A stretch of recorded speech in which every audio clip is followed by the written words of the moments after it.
Simple things can change lives.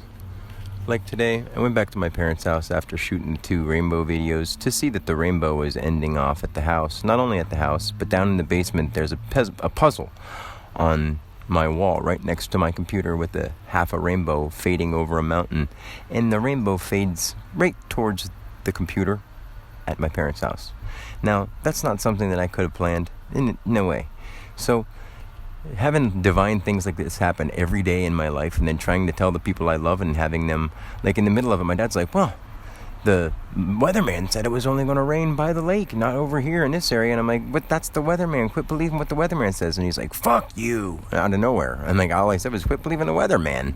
I'm like, your son is here telling you divine miracles and showing them to you. And instead, you search your mind for some kind of logical explanation of, but the weatherman didn't say so. And when I say, Dad, don't worry about what the weatherman says. This is all in your head. This whole life experience is all in your head. And he's like, fuck you. And he like gets mad. And I'm like, Dad, but why would you say that to me? And he's like, God damn it. And I'm like, you don't want to say that, Dad. You don't want to say fuck you to your son. And you don't want to say God damn it. And you just did both. Why? Because I make you mad? Because you don't want to believe the fact that you've been keeping yourself in your head ward your whole year, your whole life? It's not what you think, Dad. But at the same time, he won't listen to me. And I said that right to him. I'm like, Dad, you think the weatherman tells you the weather, so you believe him. And then you analyze your mind compared to what it should be at this time of year, and whether you believe him or not, that's what happens outside in our own little time space. I proved that because it rained hard and fast for, I don't know, good 10 minutes. Not even 10 minutes from my house. So therefore, there should have been rain at my house. No, we drained out the whole cloud. Okay, well then, I just imagined that I had a vision of thinking that the value of the, casino should go to my parents. Although, to me, money isn't value. But right here, across from what I'm looking at right now, the casino, when I was married to Jen, I said we should have a place called Night Owls that's open all night long, where you can do shows and drink if you want to, and you can have games and stuff, and people do all kinds of stuff there. You can call it Night Owls.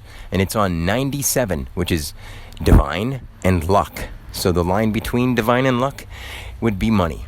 And we have Presque Isle Downs. What is the Downs called? When you get the Downs, you're down because you go there for money and you get down. It's a universal symbol for you not to waste your time spending it on money. The Erie Downs went out. So what they do, they made a casino called the Presque Isle Downs and Casino. And you know what? After I was with Jen, that was Cassie. No, it was after Cassie. It was Jen. And when I was with Jen, she helped me make the advertisement for across the street, half a mile from 97, Night Owls. And we even made that advertisement. But I didn't think I could do it. Next thing you know, there's a building there that's up all night that you can do music and shows at, that I've done a show with my band at.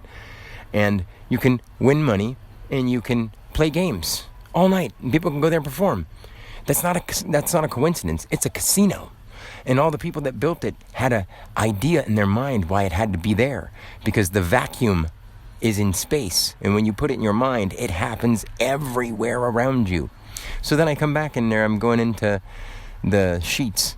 Just because I was like, I got to interact with some people, so I'll go in and do something. So I went to walk in, and there's a girl from the Downs with a license plate that was like LLO, and there was 8881. I mean, you can't just have that.